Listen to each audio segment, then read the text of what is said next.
Studio, Sri Lanka.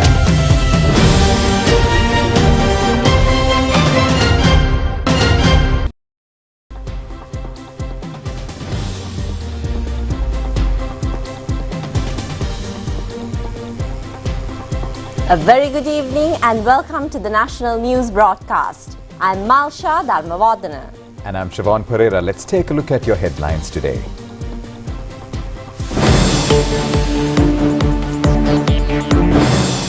Sri Lanka and Singapore leaders focus attention to strengthen bilateral relations. Inflation has come to a single digit. 2 new fertilizer varieties introduced for paddy cultivation. The first Kumbal Perahara of the Kandiasala festival parades the streets.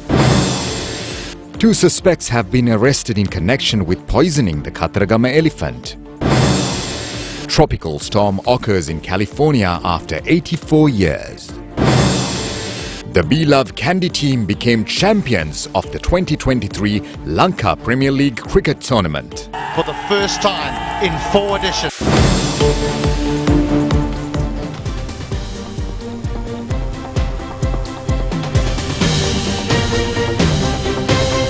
On to those and other stories in detail now. Starting with your local stories. The official meeting of President Ranil Wickremesinghe and the Singaporean President Halimah Yacob was held this morning. They focused attention on the need of continuing the long-run bilateral relations between the two countries. President Ranil Wickremesinghe was warmly welcomed by the Singaporean President at the Istana Palace in Singapore. After a short mutual chat, the two leaders started official bilateral talks. They focused attention on food security and renewable energy sectors. The Singaporean President has mentioned the following statement in her Facebook page. Strength of our friendship depends on personal relations. There is a wide opportunity to further strengthen these relations. I wish Sri Lankan President Ranil Wickremesinghe's tour in Singapore become fruitful.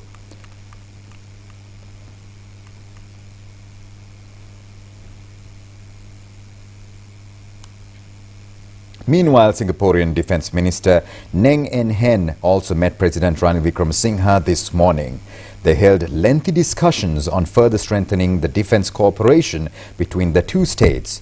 They also stressed the need to act with proper coordination for continuous exchange of information to resolve common problems existing in the South Asian region. The two parties assured collective efforts to be taken to strengthen defence cooperation in the region. Meanwhile, Singaporean Minister of Environment Grace Fu Hai Yen also held talks with President Ranil Wickremesinghe. Now, the Department of Census and Statistics says that inflation in the month of July has decreased up to 4.6% in June.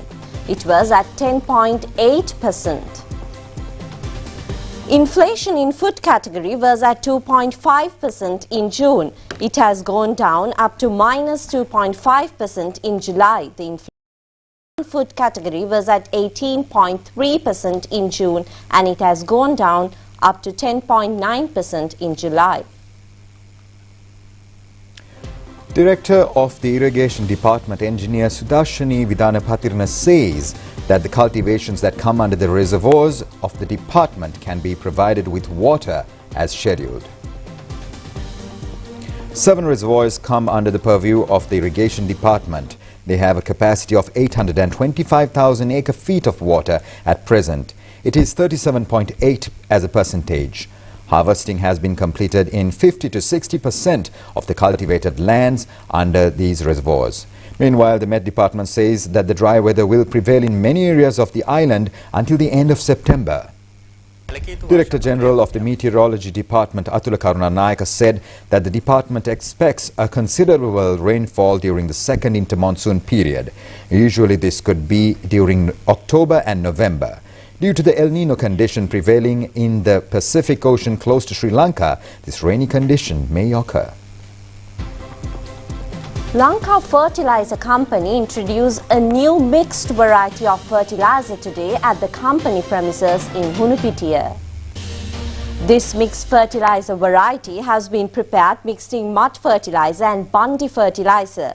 Introducing of these new varieties of fertilizer was held under the patronage of Minister Mahinda Amaraveera. In addition, several other varieties of fertilizer for coconut, cinnamon and other export crops were also introduced to the market today. Minister Mahinda Amaraveera said that the government will enter into fertilizer trade from the upcoming Maha season. Sale of fertilizer is now at the private sector.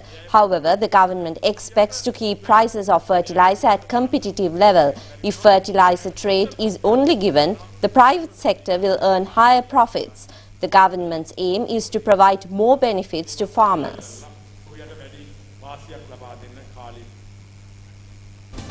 Farmers say that they have received a bumper harvest from the pumpkin cultivation in the Kurunegala district.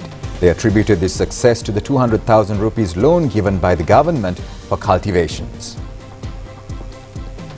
Pumpkin cultivation was carried out in about 30 acres in the Kurunegala district in this Yala season. The farmers said although there was dry weather, their crops were not affected as they started the cultivations at proper time. Usually a farmer has been able to earn over 500,000 rupees of income from cultivation of 2 acres. The farmers further say that there is a reasonable price and good demand for pumpkins at the local market these days. The first Kumbal Perahara of the Kandy Asala festival is now parading the streets.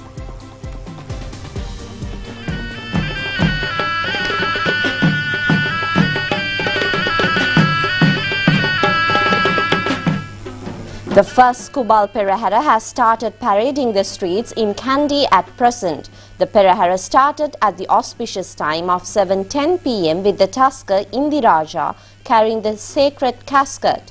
Tuskers Mian Raja and Kandula of Kalaniya Raja Mahaviharaya escorted the either sides of the casket carrying Tusker. A large crowd gathered to the Kandy city at present to view the Perahara. A police force of about 5,500 officers have been deployed for the security of the people in the Kandy city. In addition, members of 3 armed forces extending their support to beef up security. The Perahara organizers expect more crowds in the coming days to the Perahara. The national television will be there in the coming days to bring the marvelous of the Perahara to our viewers. The coverage of elephants that are taking part in the Dalada festival, the feature program titled At Vidya, is now presented.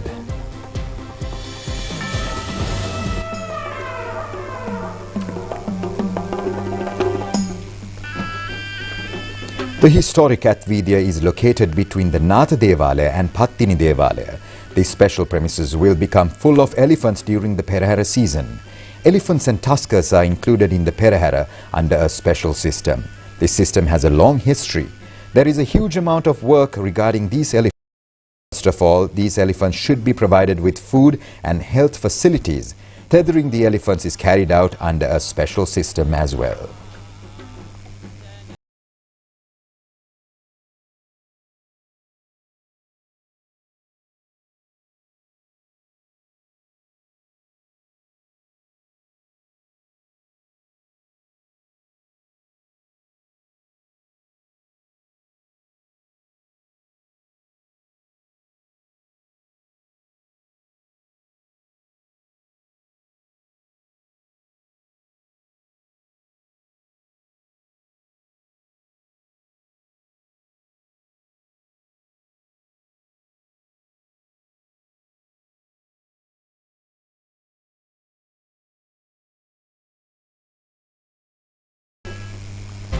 Two suspects, including a former Merhout, and has been taken into custody regarding the poisoning the elephant title Asela of Sri Abhinavaramaya temple in Katharagama. Katharagama police are conducting further investigations to arrest another suspect. As the former Merhout had injured the elephant by stabbing with the elephant guard, after the incident, the chief incumbent Thera of the temple had sacked the Merhout from the service. To avenge the Thera, the Merhout has mixed poison into a watermelon and given it to the elephant. After consuming the poisoned watermelon, the elephant had health problems. However, the elephant is now in good health. It has been given a special security at present. The suspects were produced to Tissa Maharama Magistrates Court and remanded until the 23rd of this month. Minister Dr. Bandula Gunawardena says that Homagama Hospital is rendering an exemplary service in the field of free health care. The minister made this comment participating in a program to donate essential medical equipment to the Homagama base hospital today. The Dharma Rashmi Poson Zone, organised under a concept of Minister Dr. Bandula Gunawardena, has earned a sum of 700,000 rupees. The money was utilised to purchase these medical equipment. This equipment was given to the dengue fever management unit of the Homagama base hospital. Minister Dr. Bandula Gunawardena said that there is a severe criticism regarding the free health service. People of the entire island are facing many difficulties in obtaining health services from government hospitals.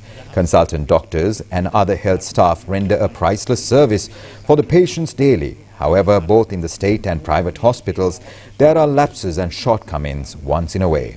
Usually, public have placed their confidence in the service given by the government hospitals rather than private hospitals. You're watching the national news broadcast and we continue with more local stories. Chairman of the United National Party, parliamentarian Vajira Abeyewardene says that President Ranil Wickremesinghe has brought a number of acts and regulations to the parliament for the security of the people within a short period of about a year. He stressed these sentiments during a press conference convened at the Presidential Media Centre under the theme Collective Path to a Stable Country. Chairman of the United National Party, parliamentarian Vajira Abeyewardene said that the enactment of the Anti-Corruption Act serves as a decisive measure to counter the political practice of misappropriation aimed at accumulating power within the political sphere. He also said that by introducing this powerful anti-corruption legislation and subsequently passing it in the parliament, it not only legislates the efforts but also guides the country towards a more righteous trajectory. Addressing the root cause of the nation's financial challenges, particularly the Ministry of Finance and the Central Bank of Sri Lanka, necessitates a comprehensive restructuring. This entails a complete overhaul of the political system, a step critical for the country's future. Such transformation aligns with the aspiration of the younger generation. Sri Lanka Podujana Peramuna and National People's Power held several public meetings yesterday. North Colombo electoral meeting of the Sri Lanka Podujana Peramuna was held in Madampitiya yesterday. It was organised by Chamara Udayajith.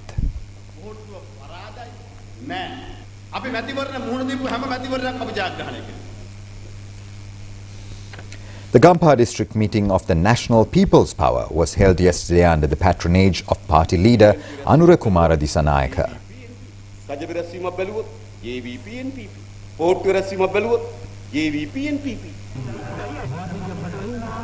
The United National Party also held a public rally in Chavakacheri in Jaffna. General Secretary of the UNP Palitha Range Bandara, former parliamentarian Vijaya Kala Maheshwaran and many others were present at this meeting.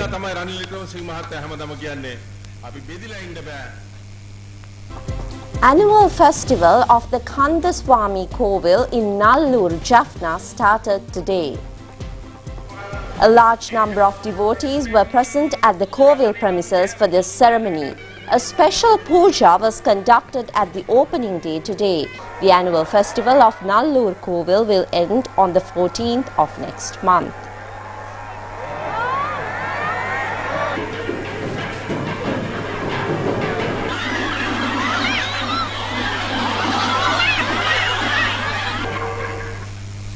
And now for a few more local news items in brief. Lanka Mineral Sands Limited, that come under the Ministry of Industries, offered a sum of 1.5 billion rupees of profit earned during the last year of the Treasury today. Minister Dr. Ramesh Patirana and State Minister Shehan Semasinghe were present at this occasion. Distribution of appointment letters to new registrars of birth, marriages and death of Colombo district was held at the Temple Trees today under the patronage of Prime Minister Dinesh Gunawardena. Parliamentarians Gamini Lokuge, Yadamini Gunawardena and Secretary of the Public Administration Ranjita Soka, Colombo District Secretary KG Vijayasiri and many others were present at this occasion.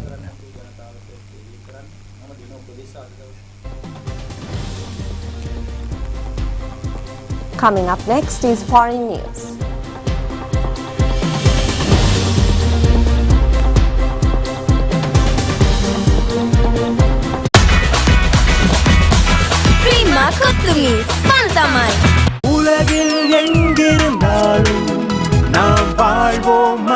People's digital வங்கி வசதி இருக்கிறதால விரைவாகவே எத்தரைசர கணக்குண்டு திறந்துட்டேன். மக்கள் வங்கியின் எத்தரைசர PFC கணக்குண்டை ஆரம்பிக்க விரும்பும் நீங்கள் உலகின் எப்பாகத்திருந்தாலும் நாம் உங்கள் அருகிலேயே வருவோம்.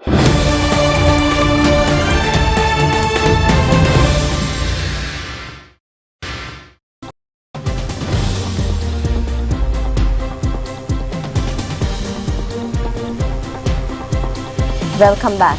Taking a look at your foreign news. United States officials say that tropical storm Hillary caused record rains in intense system of weather is barreling through Southern California, where 26 million people are under flood warnings. Hillary has since been downgraded to a post-tropical cyclone and is now heading into Nevada. A state of emergency has been declared by California's governor, while President Joe Biden has ordered in federal aid. School classes and flights have been cancelled, with landslide, downed trees and flooded homes reported across Southern California. Earlier, a 5.1 magnitude earthquake struck the region as residents braced for Hillary, but no major damage was reported. Cyclone Hillary was previously a Category 4 hurricane and initially made landfall on the northern Baja California peninsula. It moved across the border from Mexico into Southern California yesterday and continues to move northwards from California into Nevada whilst gradually weakening today. Now, foreign media reports that Nigeria's COP leader has promised to return the Western African nation to civilian ruler within 3 years. General Abdul Rahman Chiani made this announcement after meeting mediators from the Western African Regional Bloc ESCOWS in the capital, Niamey. ESCOWS have threatened military action that reverses last month's overthrow of President Mohamed Bazoum if talks fail. The military leader said that Nigeria did not want a war but would defend itself against any foreign intervention. General Chiani also reiterated criticism of what he called the illegal of inhuman sanctions imposed by ESCOWS on its country. This has included cutting electricity, resulting in blackouts in Niamey and other major cities, as well as blocking crucial imports. A bus in Pakistan caught fire after hitting a van parked on the shoulder of an intercity highway in eastern Punjab province, killing at least 18 people and injuring 13 others, police and rescue officials said yesterday. The accident occurred early yesterday near Pindi Battian, where the Islamabad-bound bus hit a van parked on the shoulder of the Lahore-Islamabad motorway. The van was carrying fuel drums which caused an inferno that engulfed the bus. It was reported that there was more than 40 passengers on the bus. Rescue teams say that those who were rescued were badly burnt, including several in critical condition. Other passengers were slightly injured with burns after escaping through the windows. Pakistan police says that drivers of both vehicles have. Now, the Russian authorities say that a Ukrainian drone has struck a railway station in Kursk region, injuring 5 people. Another drone is said to have landed the Rostov region, which shares a border with Ukraine, but no injuries were reported. Russia also said it stopped a drone when it was heading from Moscow, which then crashed in an unpopulated area. Allegations of drone strikes inside Russia have become increasingly common in recent months.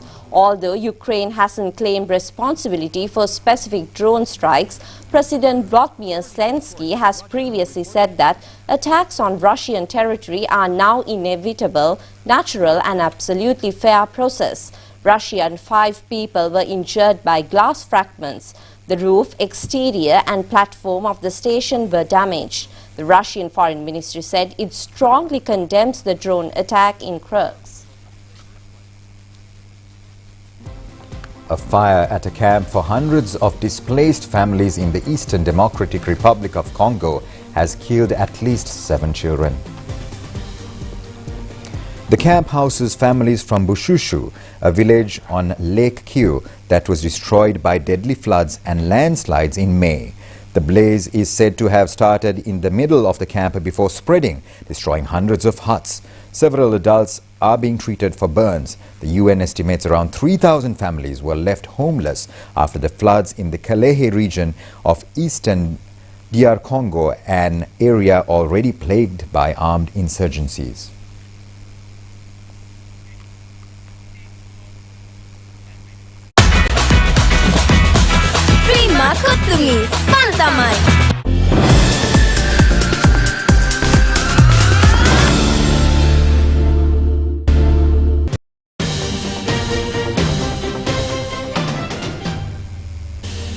Taking a look at your sports news, Beloved Kandy team became the champions of the Sri Lankan Premier League cricket tournament. They won the final match played yesterday against the Dambulla Ora team by 5 wickets.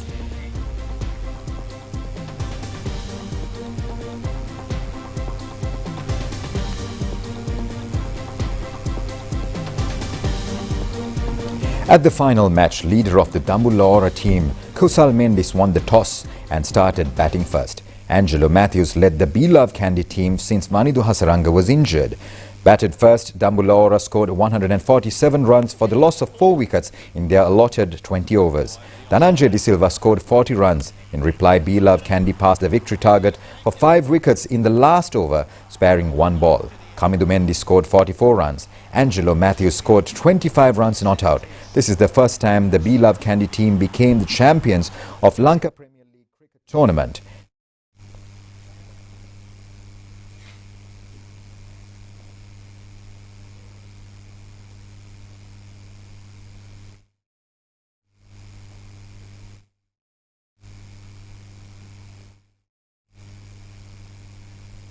Angelo Matthews was named as the man of the match.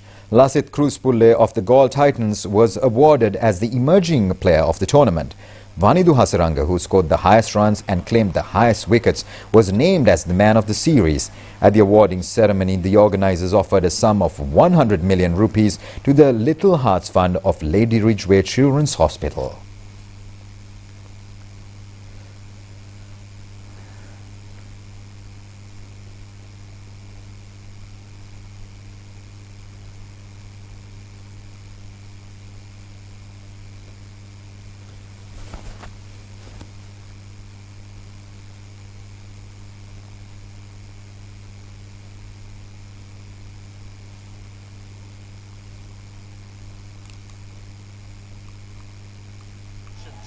We have a new winner. Noah Leles of USA became the fastest athlete of the World Championship Athletic Tournament. He set this record by winning 100 meters men's event. The tournament is being held in Budapest in Hungary. 8 leading sprinters of the world participated in the final race of 100 meters men's event yesterday. Noah Leles won the gold medal by completing the event with 9.83 seconds. Letsil Tebego of Botswana won the silver medal with a timing of 9.88 seconds. Samuel Hughes of Britain claimed the bronze medal of this event.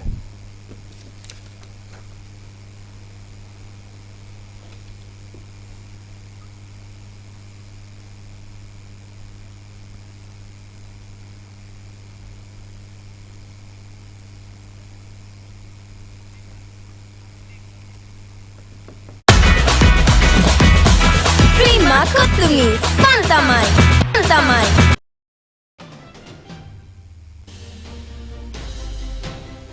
And with that, we conclude tonight's news on Rupavahini. Do join us tomorrow at the very same time. Good night.